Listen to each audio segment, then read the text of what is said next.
this webinar on how will the goods and services tax impact EU-India collaborations. My name is Joel Fernandez and I'm the Regional Director for the European Business and Technology Center in Mumbai. This webinar is organized by EBTC in partnership with Deloitte. Before, can I have the next slide, please?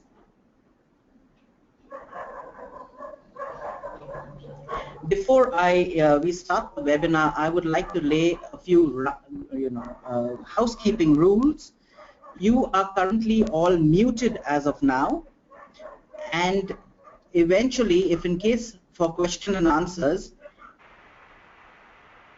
a slide which talks about, there is a mic that you will have next on the toolbox, which is a green icon. You can click on it and unmute yourself. You can please introduce yourself and then ask the question. That's how we would like to have it. This is a slide showing you where you need to click. If in case you have a question, you can also raise your hand by clicking on that icon out there. Or you can eventually also post your questions to speak to a staff member. Like I introduced myself, my name is Joel Fernandez and I'm the Regional Director for EBTC in Mumbai. And today we have a great and very distinguished panel from Deloitte. We have Kumar Kandaswamy, who is a Senior Director Consulting for Deloitte India.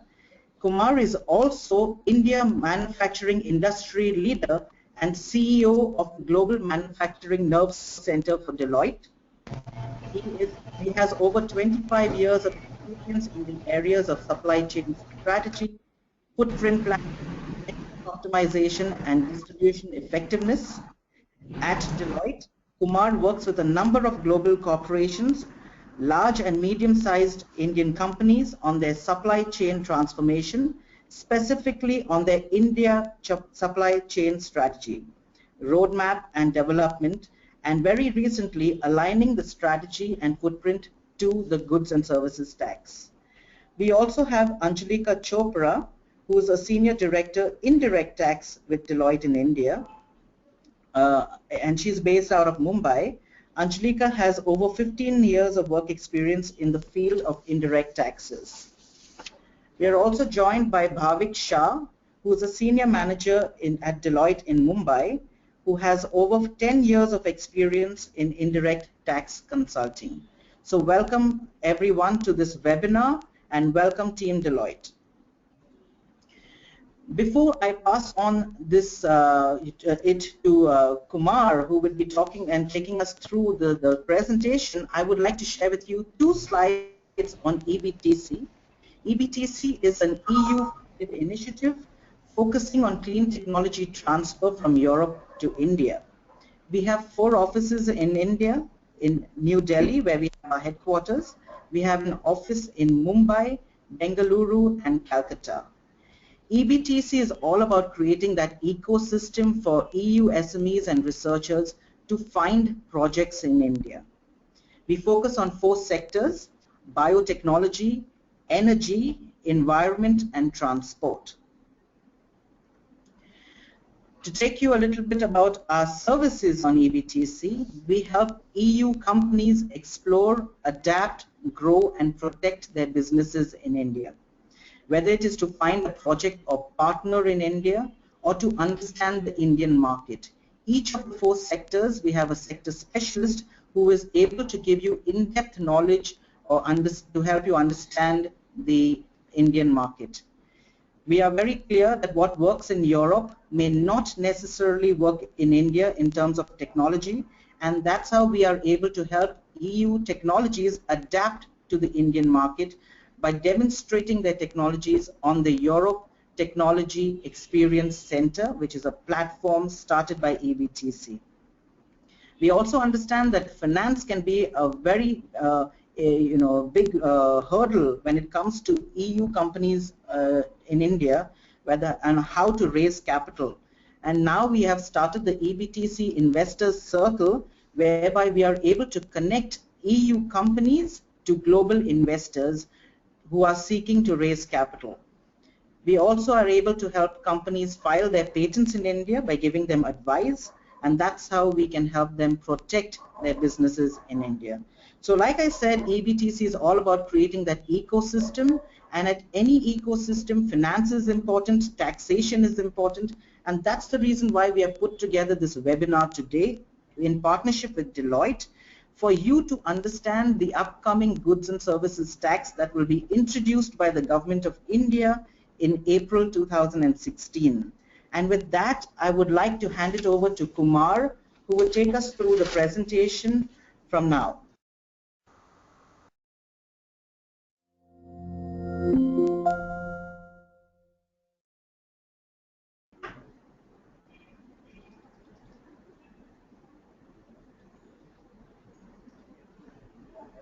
Kumar, we can hear you.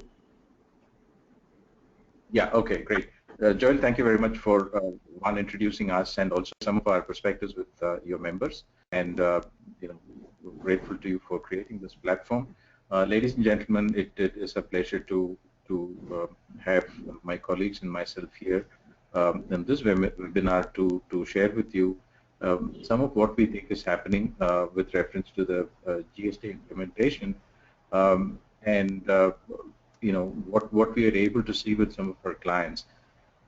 As you know, GST is now a question of when rather than whether. I mean, a couple of years back, there was still this argument as to whether it will happen or not, but right now it looks like it is going to happen.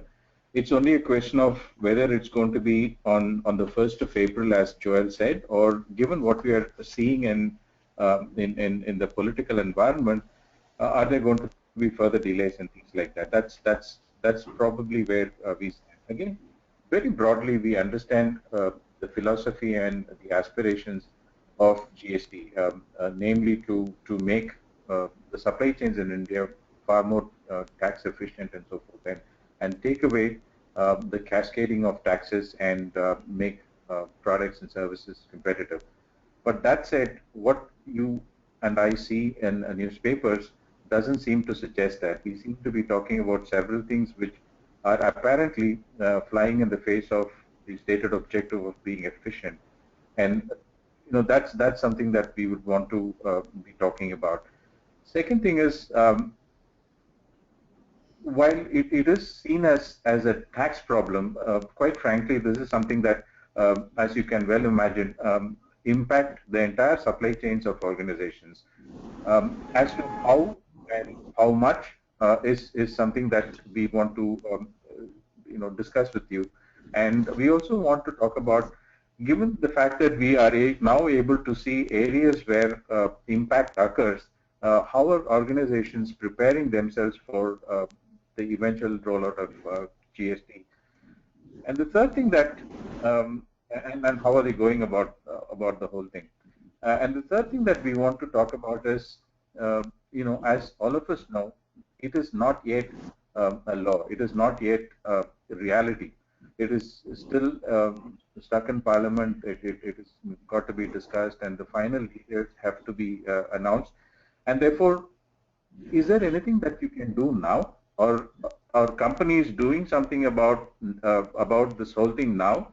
And are you in a place where you are fairly well prepared for the implementation of GST? So these are broadly the 3-4 dimensions that we want to cover, and to the extent that EBTC has focused on some sectors, we have provided some data points around what may be the impact on those sectors, and finally at the back end we will have some time for some discussions.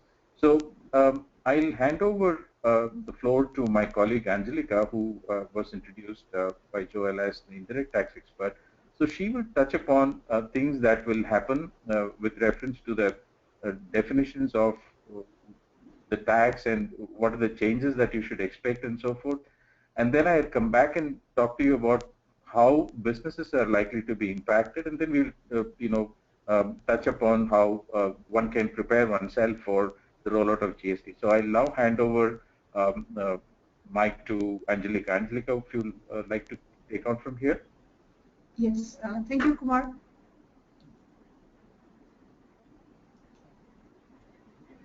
Yeah.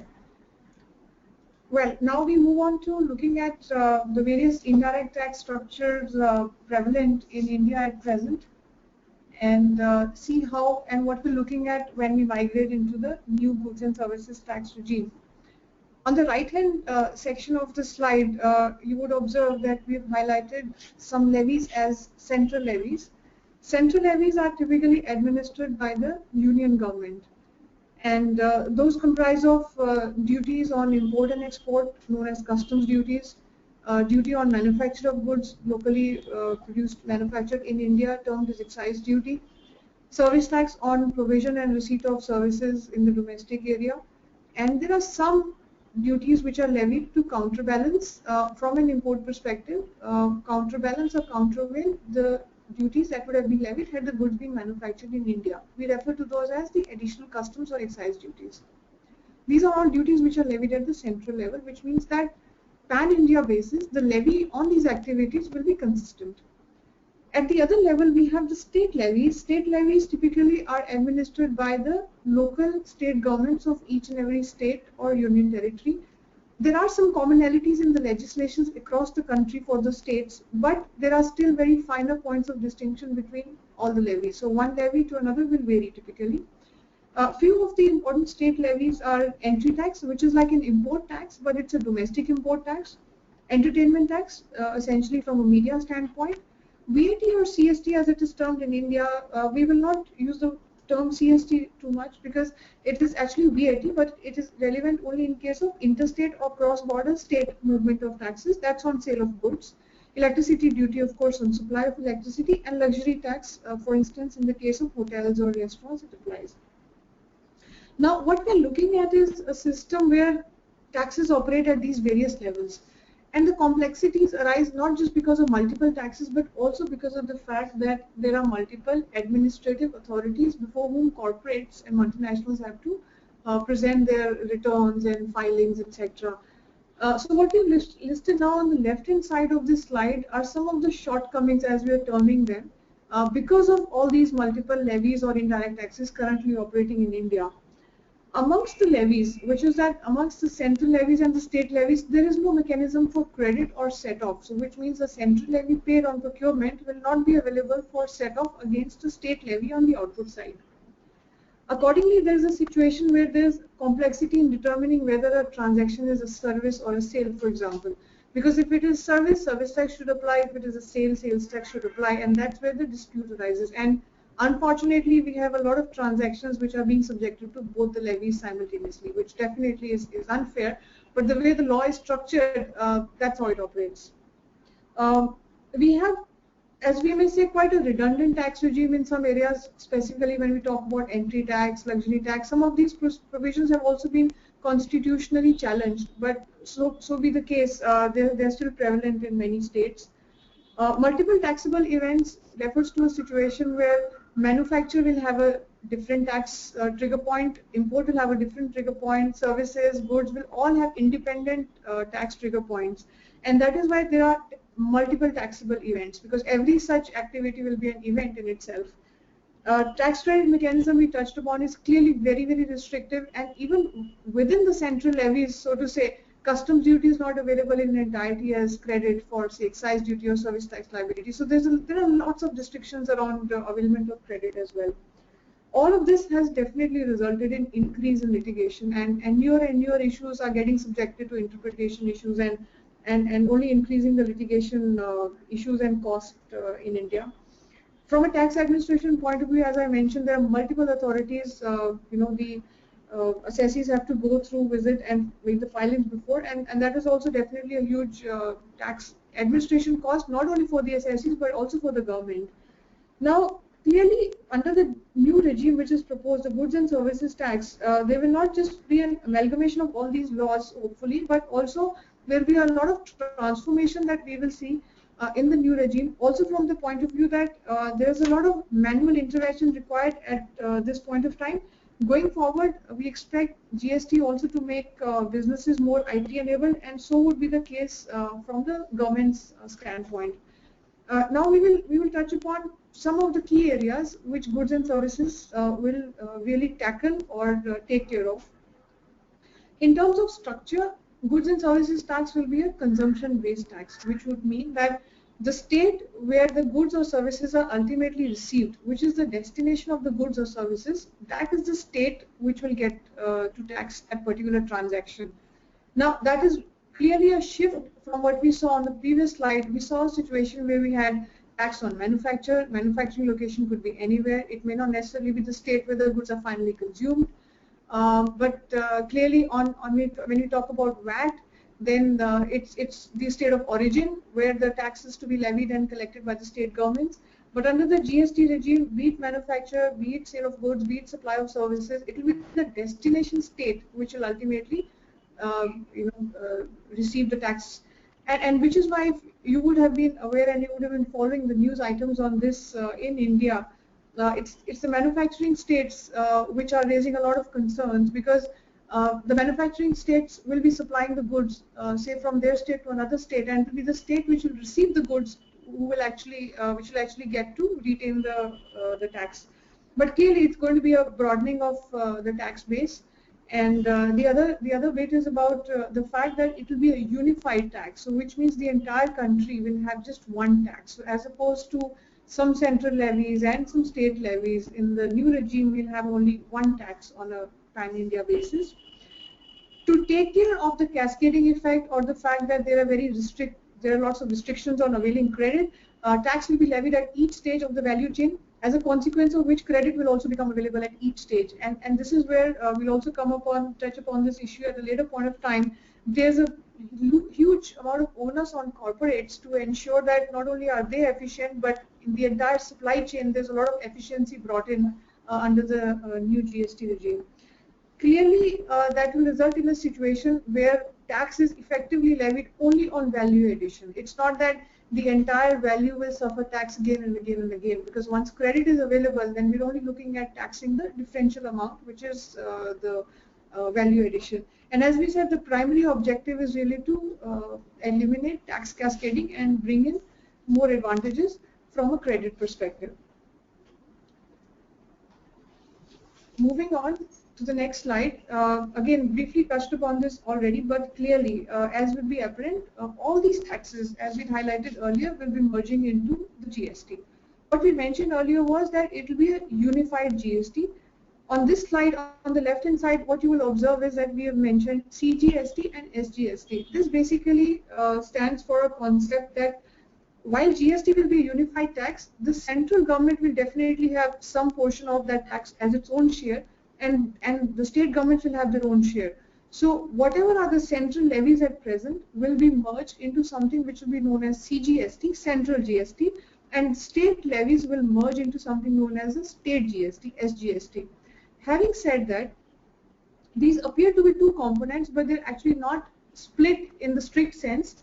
It's just that there's an internal split because we have a federal structure that we're operating in, and that will continue.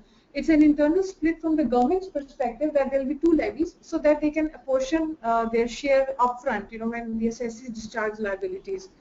The advantages we listed on the right hand side, clearly, as we've already spoken about, this is really a mirror image of the disadvantages that we saw. So clearly, abolition of multiple types of taxes and goods and services. And one important point to be noted here is that goods and services tax will be a tax on supply. All these various levies we spoke about are on different taxable events, as we said, manufacture, services, supply of goods. But GST will be on simply supply, so which means that if there's a transaction, what we normally call a branch transfer or a stock transfer, which presently may not suffer any local tax, that will also be treated as a supply. And once the supply is established as a transaction, goods and services tax would be levied. We expect a reduction in the effective rate of tax because once seamless credit is available and there's no cascading, the effective rate of tax could go down. Having said that, again, in the public domain, the information that seems to be available is that the rate of tax would probably go to the range of 25%, 27% and all, which apparently is higher. But as the phrase we have used here is that the effective rate definitely could be reduced. That's on account of the various advantages that we see in the whole value chain. Compliance costs definitely would go down because for multiple authorities to deal with, we'll have to look at dealing with only one or maximum two authorities. Cascading effect of taxation clearly goes down. We do foresee a lot of efficiencies on sourcing and distribution side, on which our colleague Kumar would be, elaborating a little later at length. Clearly, this is something to look at, and the general feedback and the sentiment in the industry is that corporates are looking at this as a big advantage for their businesses, and which we believe is a true statement. Once the distinction between goods and services is done away with, then there will be obviously lesser disputes to encounter. There would be lesser interpretation issues and consequently lesser litigation. Distortions would be done away with because we're switching to a completely standalone and a simple system which is destination based, which is also currently prevalent in many other jurisdictions across the globe. But India will now be migrating into the destination principle from a goods and services tax perspective. And clearly companies and corporates have already started making decisions from investment standpoint. Investment could be either to set up a new facility, or it could be in relation to setting up new depots or warehouses or distribution methodologies, etc., across the country in different states. There's an expectation that implementation of GST will increase the GDP just like it happened in Canada. And clearly it's a win-win situation not only for businesses but also for government as we see it. Now, with this perspective, I'd like to again request Kumar sir to walk us through the potential implications across the entire dimension set of an organization. Kumar sir, over to you. Angelica, thank you very much. What I would do now is to touch upon areas that will get impacted. But the important thing for you to understand is, the implementation as it is envisaged now is probably not the implementation that would be in the eventual future state. I think there are steps that we would go through. For example, there would be some levies on, for example, interstate transfers, which is a cost of 1%, which will not stay as a part of the GST regime forever. So it is likely to stay in force for a while before it is taken out. Again, are these rates going to be cast in stone forever?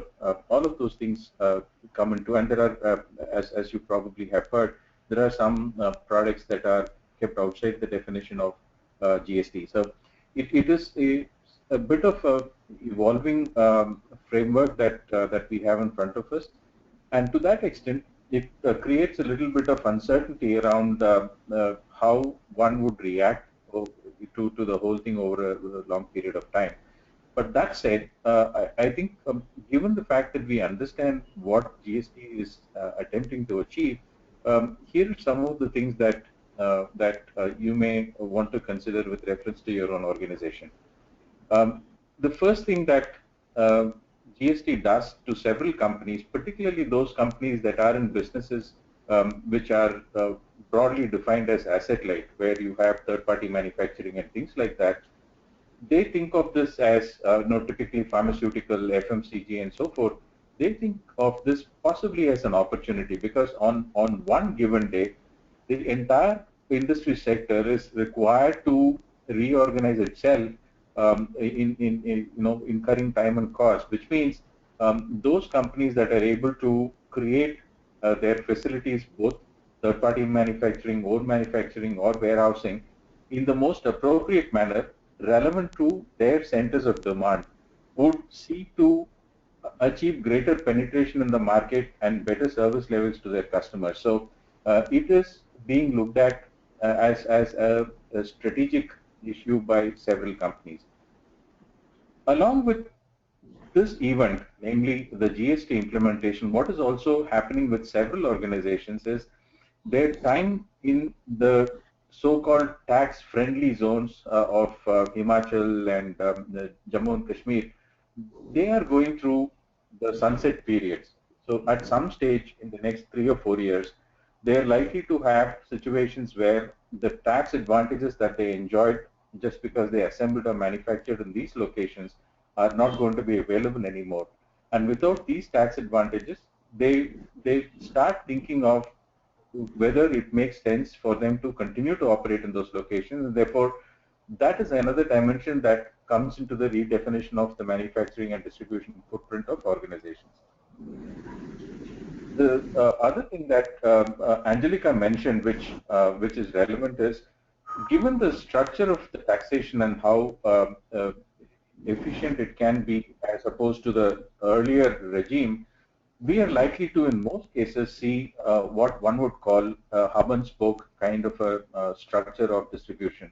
And if going by what we are able to understand anecdotally and based on initial analysis, the number of storage points, small state-level warehouses or city-level warehouses, the numbers are likely to come down quite significantly. I mean, you can pick a number. Some say it's going to get down by 30%. Others hold the view it's going to get down by 40-45%. But whatever be the number, one is likely to see a significant reduction in the number of stock points that companies have, particularly in consumer-oriented B2C type of organizations. Given all of this, it is likely that the logistics sector will have a far greater play in the whole supply chain management, not just storing or taking material from one place to another.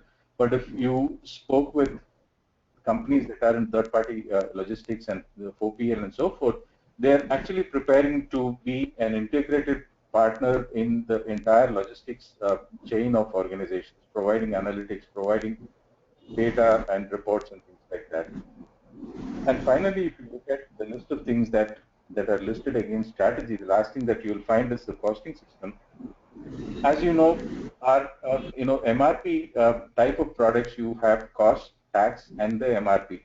Today, the tax component is going to be changing because of the new implementation, and therefore you have to have and again, Angelica pointed to the fact that the manner in which you add value at different levels is how the tax credit will flow at various points of time. Therefore, a great understanding or a good understanding of how costs are incurred within the organization and what is the incidence of the cost of tax becomes very important in most cases. So people are going to be looking at the way in which they do costing and arriving at what is profits and what is tax, etc. The second important thing that is likely to occupy a lot of attention is the way in which suppliers are structured within organizations, particularly those organizations which depend on a very large ancillary base, and you have had traditionally ways of procurement based on an earlier taxation regime. Since that is going to be under under threat, or that's going to be renegotiated, you start looking at places where you did not traditionally have third-party manufacturers and things like that. Therefore, and mind you, there are also cases where companies are going to be looking at consolidating their suppliers because you want to keep the purity of the credit chain so that you are able to claim credit for all the payments that you have made in different parts of your supply chain. So consolidation, relocation of suppliers is going to be something that companies will be looking at. Again, we spoke about the distribution structure, so we will not again worry about that under sales and marketing. If you look at GST, I think that's rather the legal aspects. That's another area where you will want to get into looking at the way in which your subcontractors, suppliers are aligned with your organization as to what is the basis on which you transact, and is that basis efficient in the new regime as opposed to how it was structured in an earlier regime. So that again would be something that you will be looking at. From a finance standpoint, clearly there are likely to be issues of cash flow because you will you'll transact and there will be a point of time when the credit will be recognized, and this can if it is not planned well, you will have an issue of having to finance the working capital. Therefore, the way in which we do our working capital planning will have to be relooked at in the context of the date on which the credits and debits are recognized. And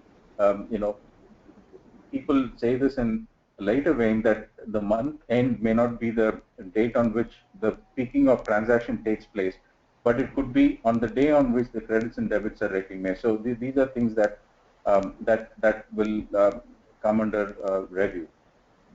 Lastly, IT system. We will have two things that we have to look at. One is, as you know, there will be changes that will have to be made, and there will be two systems of transactions that we'll end up. Therefore, we'll have to have a method by which both are tracked, because the credits that you will want to claim from the government based on what has happened in the past and the transactions that will happen after GST implementation, both of them have to be maintained for continuity and audit and things like that.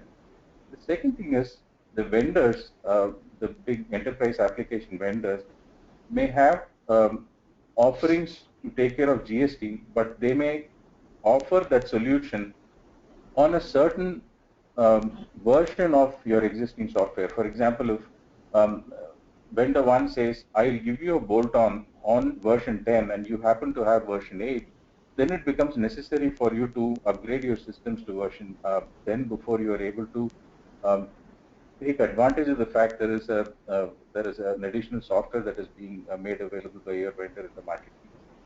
So these are things that that will impact your organization.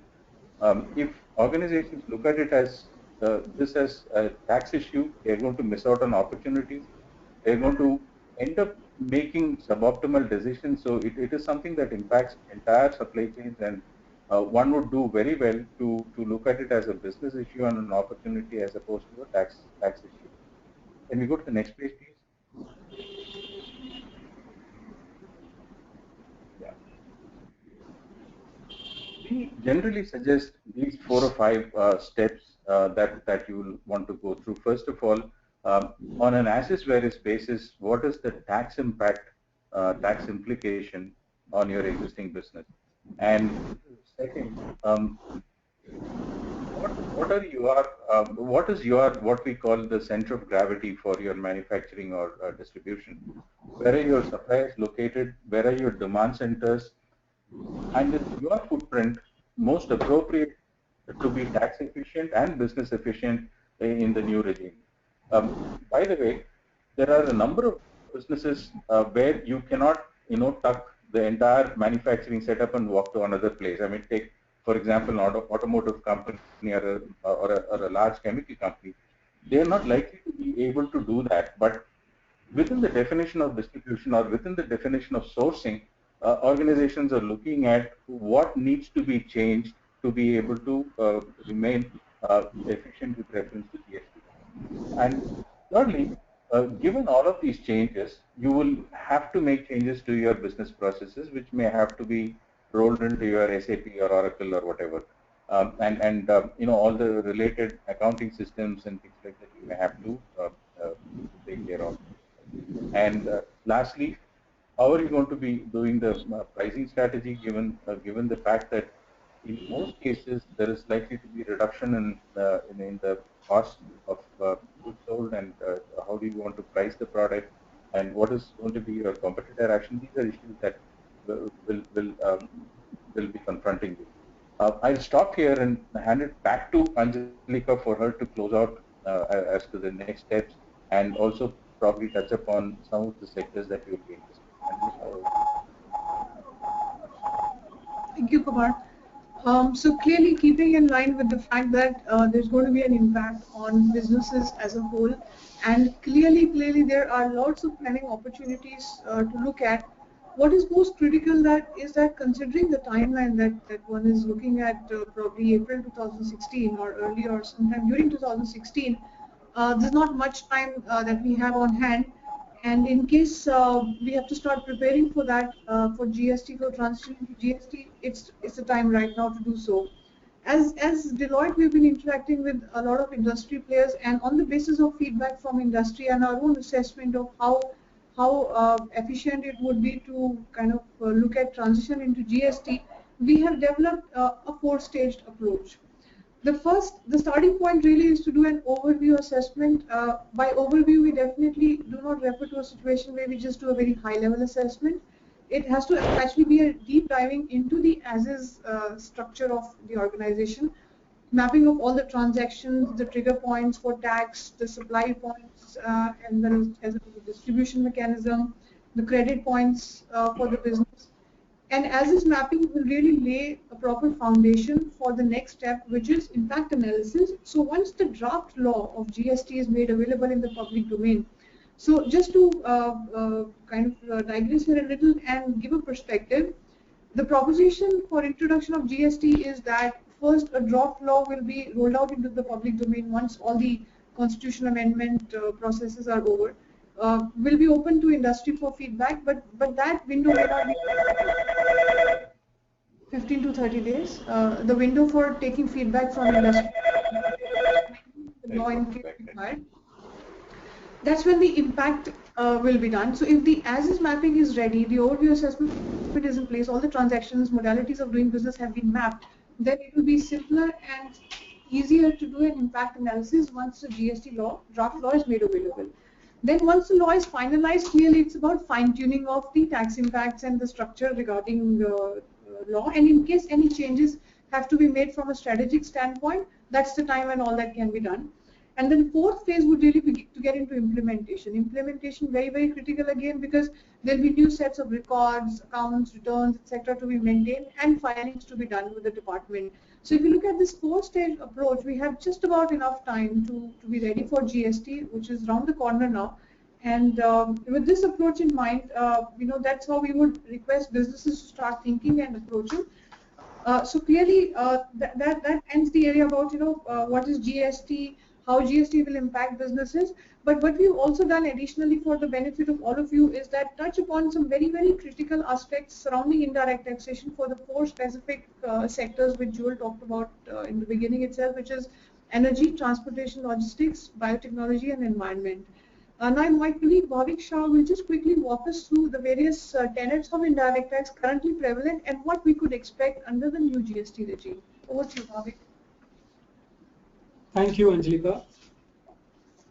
So as Anjalika mentioned, what I'll try talking about are the key indirect taxes that are currently prevalent or applicable to these sectors, followed by any exemptions or major abatements available to these sectors, and then if at all there are any specific issues that we foresee or any takeaways from a GST angle. So when we talk about energy, so there is no output indirect tax that is currently applicable on the power sector. So for instance, there is no manufacturing tax that applies on electricity. There is no service tax that applies for a company who is doing transmission and distribution of electricity. Likewise, there is no VAT as well that is applicable when electricity is sold in the state or maybe intrastate. But the corresponding problem that this sector faces is that the inputs that are required to generate power, all of them typically attract indirect taxes. And to that effect, this sector majorly faces a problem of credit blockage. So as you would see, there is a customs duty if at all I'm importing major inputs or capital goods for setting up an electricity generation plant. Likewise, all input services will attract service tax. Of course, to mention that there are certain benefits that are given under the manufacturing laws, that is the excise duty laws and custom laws, which grant specific concessional rate when you are importing any capital goods. So for instance, there is a concept called as mega power project, and if at all you are importing any goods under the mega power project, then those imports are exempt from customs duty. This sector also attracts two additional levies, which is electricity duty. So this duty, typically the state governments are empowered to levy, and again they will vary based upon who's the consumer who would ultimately consume it. So for instance, if it is people like us who've been staying at residence, the electricity duty in the state would be different as compared to when it is charged to an industrial unit or a factory where the electricity duty rates varies. Coal is one important raw material that is applicable or relevant to the energy sector, and recently there has been an increase in the clean energy cess. This is a cess that is applies on coal, which has gone up. The finance minister has increased this rate, and to that effect it ultimately means that power costs for consumers go up. From a GST perspective, what one critical thing that we would need to see and watch is as to how does GST applies on power under the GST scenario. So if at all electricity continues to remain exempt even under the GST regime, then the current issue of credit blockage that this industry is facing will continue.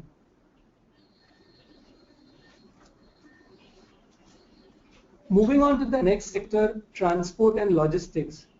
And now this sector is supposedly to be the top when we look at from an industry perspective, because as Anjalika mentioned that with GST, it's not merely a change only in the taxation regime, but we are looking at a clear change in the supply chain as well, which means transport and logistics is something that will first come to play if at all there are any major impact to this sector.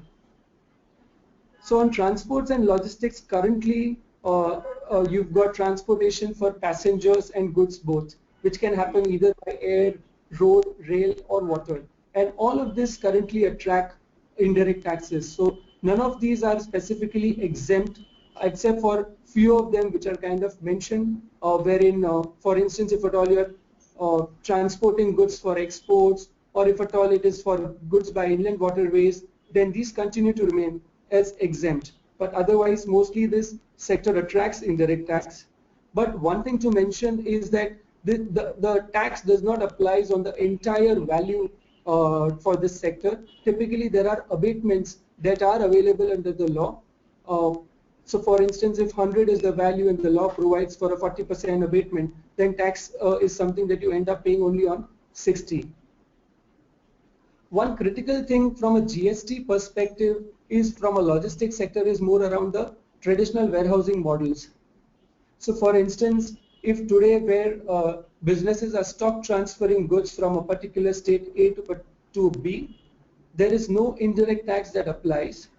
But under the GST regime, there is a possibility that there is an additional tax of 1% that will apply even on stock transfer. While it will be available as credit to stage B, but this definitely means investment in working capital.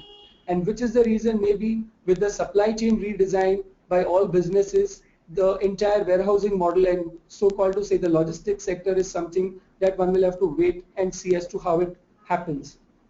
Likewise, there is no mention under the draft GST constitution bill about abatements or how reverse charge mechanism will work, and we'll have to wait and see once we get the draft GST law as to how abatements and reverse charge mechanism works.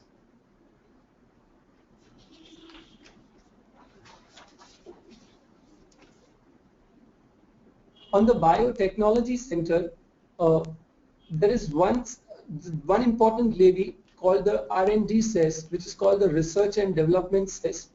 This cess is not typically which applies only to biotechnology. It applies to maybe any industry which imports technology into India, and technology is specifically defined under the respective legislation.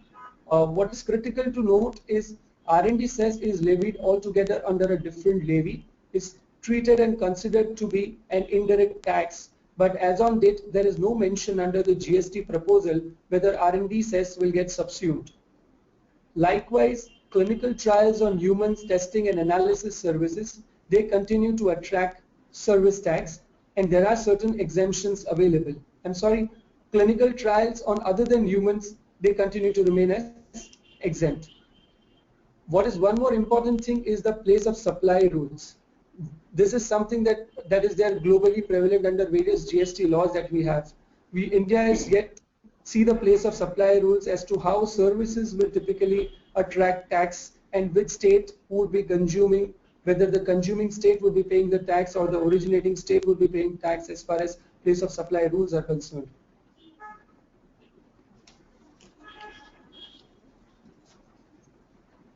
And lastly, on the environment sector, so we all know that if at all you want to do business maybe anywhere in the world, we have to comply with the environmental rules, and to that effect this sector continues to remain booming anywhere, perhaps every point of time that we look at it. Now on the environment sector, there are certain set of services which are quite critical for all industries to avail, and so they have been rightly so exempted by the government. For instance, operator of common effluent treatment plant is out of service tax. Likewise, any common biomedical waste treatment plants, those operators are also out of service tax. Another critical thing is to know is the finance minister for the first time in the budget 2015 came up with a levy called the Swachh Bharat Cess. This is a cess which the finance minister is proposing to levy at the rate of 2% in addition to the service tax which is currently applicable at 14%. Now, as the name goes, Swachh Bharat Cess, the idea is that the government wants to use the revenue generated from this cess towards the environment sector to ensure a Swachh Bharat, or rather Clean India. There are certain services from an environmental sector perspective that also perhaps could get exempted under the GST scenario. So really, I think we'll have to kind of wait and watch as to how the draft GST law comes up and how does this law typically has an impact on various sectors, including these four. Great. Thank you, Deloitte, for that very enlightening presentation. And I'm sure we would have a lot of questions now from our, we have got close to around 60 people who have registered, and I'm looking out for some questions. If anyone has a question, please raise your hand by clicking on the toolbar that we have there, or unmute yourself and ask your question. But please introduce yourself before.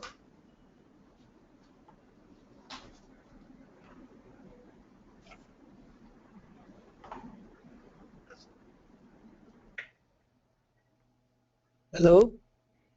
Yes, go ahead. Yes, my name is Fahian, calling from Czech Republic.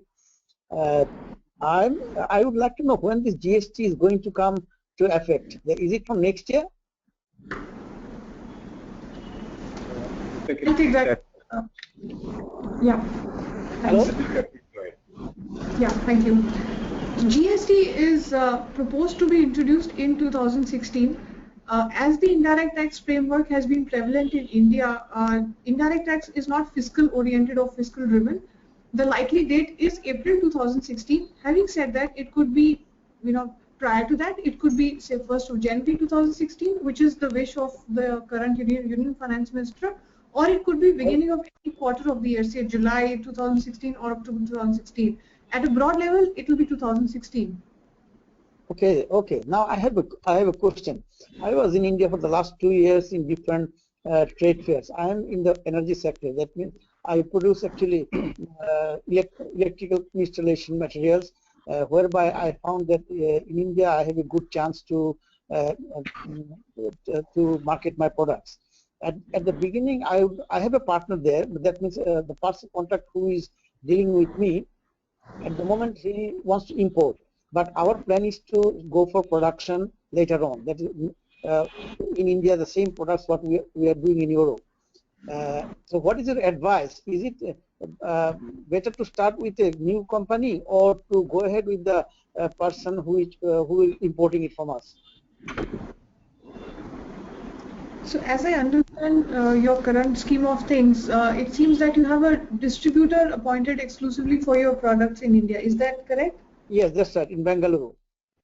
Bengaluru. To be honest, I think from a tax efficiency perspective, both the models are workable. I mean, both are actually different models. One is a distribution model, one is a manufacturing and supply model. Having said that, in case it is possible, and it is actually suggested that your team members do a tax cost benefit analysis, which should comprise not only of looking at the tax impacts and the tax trigger points, but also the associated transportation cost, freight cost, effective duties on import of those products, distributors margin, overall how does the product costing work for you when you're currently distributing, and what could be the possible income tax as well as indirect taxes applicable when the products are manufactured in India. So both businesses are actually very, very distinct in their respective sense.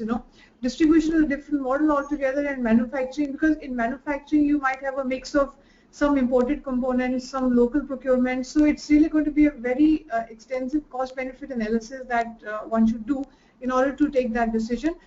From an indirect tax standpoint, very briefly stated, GST is definitely going to bring in efficiencies in the entire structure. If you have local vendors supplying you goods, so if you have local vendors, who would be able to supply components or goods for manufacturing these products of yours, I think then you have an efficient model to operate in from a manufacturing standpoint.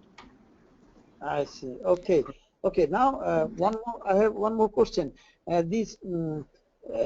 Say, if I produce in Bengaluru, say, I set up a factory there. Now, if I want to send it to other cities like Bombay, Delhi, or say Calcutta, whatever it is, they also put some duty tax on it, or how is it working now? Is it one tax for all over the country, or it is different in different states?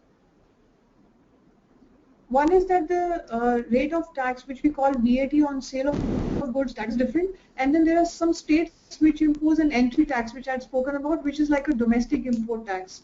That again varies from state to state. So we don't have a unified structure at present. It's under the GST regime that we could expect a unified structure when there will be not too much of tax distortion throughout the country. I see.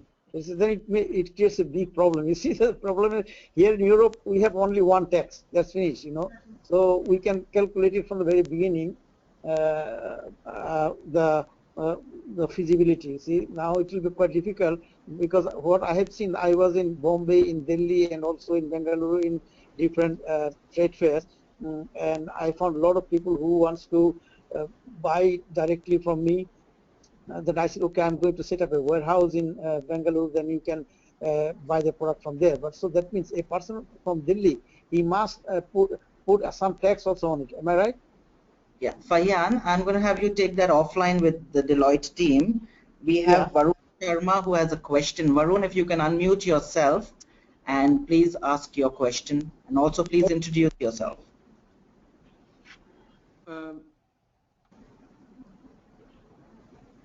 Hello, can you hear me? If you could speak a little louder, it will be great.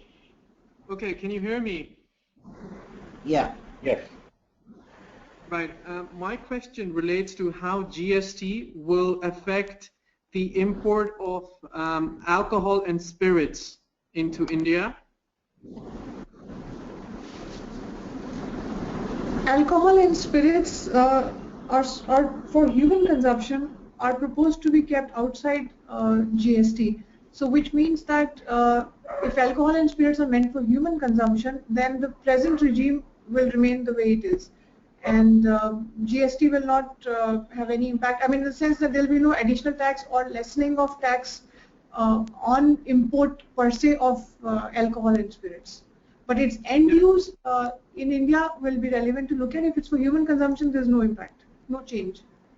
Right, I understand. However, the logistics impact which you mentioned, wouldn't that influence the cost for the end consumer? Because currently the cost is almost 6 to 7 times of what the cost price is outside. Understood. Of course, I mean, if the logistics service provider is operating in India, the logistics service provider will definitely have a lot of efficiencies to build in his structure under the new GST regime. Then definitely you're right that overall logistics cost should go down, but that's really the onus on the logistics service provider to build in those efficiencies. Right. Angelica, add to that. Sorry. Sorry, please go ahead. Just to add to what Angelica was saying, I think what you may want to consider is the port of entry that you currently use, and the number of mother warehouses that you have, as opposed to the alternatives that you may have in the future. Do you want to still keep a single port of entry or multiple ports of entry? Essentially to minimize the number of transactions within the country, and each transaction, as was mentioned, has an impact on cost and cash flow. So therefore, the short answer is there may be opportunities for you to look at the way in which your supply chain and warehousing networks are presently structured and what you may want to do about that later on. All right, great. And the other question was also relating to logistics. Presently, for a number of imported products, it is necessary to store them in a government bonded warehouse, where the excise tax itself can be quite heavy, so to say. Do you think this will change, or do you think it would vary across product sectors? I'm afraid if I could ask you to repeat the question, please. Right. I was asking presently for a number of imported products, including alcohol, it is necessary to store them at a government bonded warehouse, where the tax itself can be quite heavy for certain products because they need to be stored for a long period of time. Do you think the GST tax will change this cost, or do you think it'll still stay the same as it is right now? This is essentially customs warehousing cost, which is in terms of storage cost from the government's perspective. That's more part of tax administration, if I may say so. And sometimes it's termed as demurrage cost in case the storage is done for some more than some specified number of days. It's unlikely that there will be too much of change on regulations around this, but on a lighter note, in case the government is able to generate, sufficient and more and more revenue from GST, which is going to be likely the case, then probably these kind of penalties and demurrage charges may be a little more streamlined and a bit less stringent. That's all I can say at this point of time. Great, thank you. That's the answer I was looking for. Thank you. Great, thanks. Thanks, Varun. I think Anand Mudunuri has a question. Anand, if you can unmute yourself and ask your question. Hi, my question was regarding the coal cess. I guess the coal cess is somewhere close to 200 rupees per metric ton coal that is mined. And as I understand, I wanted to know how it's different from the coal that is imported from different countries. Yeah. So is it the same? Is it in any way different? The levy is consistent irrespective of which country it is imported from.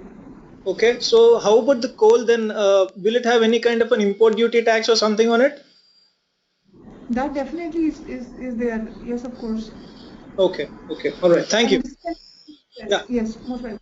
Yeah. You were saying something. I'm sorry. No, that's fine. This is cess over and above the normal duties that will be applicable on imports. Okay, all right. Thanks. Most welcome.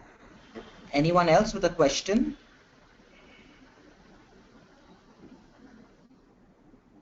I have a question. This is Joel from EBTC. Well, right now, upon reading the newspapers, it is pegged to have GST at 27%.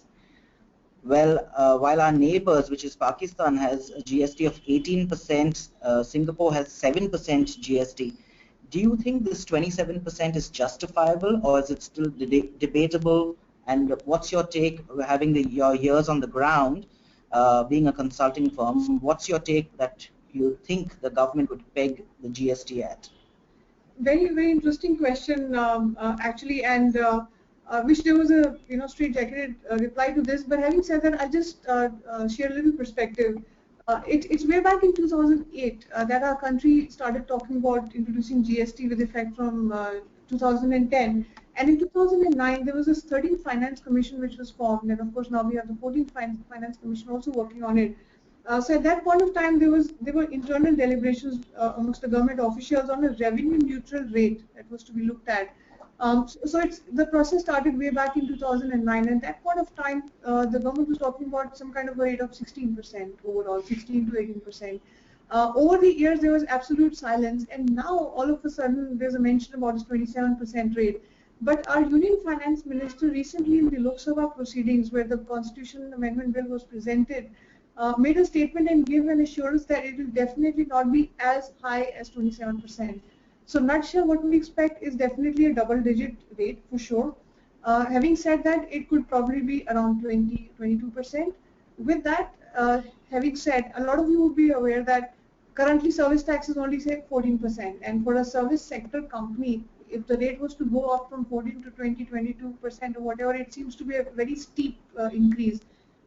Keeping in line with that, the government is in all likelihood going to introduce some kind of an abatement mechanism. It may not be termed abatement, but it will be a valuation mechanism. to ensure that it's not the entire value of a transaction which is taxed. So there are a lot of mechanisms which will support the effective structure to be not higher than what it presently is. Effectively, it has to be lower than what it presently is. From a consumer standpoint, yes, visibly I'll be paying 27% even for a toothpaste that I procure, on which I probably pay only 15 or 18% today. But the onus will be on businesses to optimize the costs as their end so that they can pass on the benefits to the consumers. Great.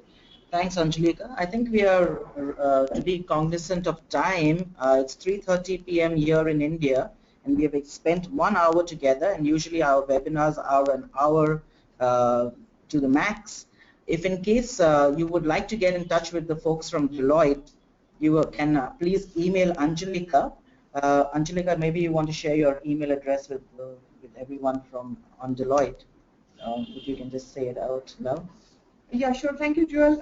My email ID is achopra@deloitte.com, and yeah, it's right there. It's present. It's present, yes. It's available on the decks in front of you. Email achopra, achopra@deloitte.com, and my name is Anjalika. Great. Thank you. Thank you everyone for participating on this webinar. If you have any questions, you are free to address them directly to Anjalika. There will be a feedback email sent to you after this webinar, so you can send us your feedback to EBTC. As well as this webinar has been recorded, and you could view this recording online on the EBTC website, which is www.ebtc.eu. Thank you for your time and your attention. Have a good day ahead.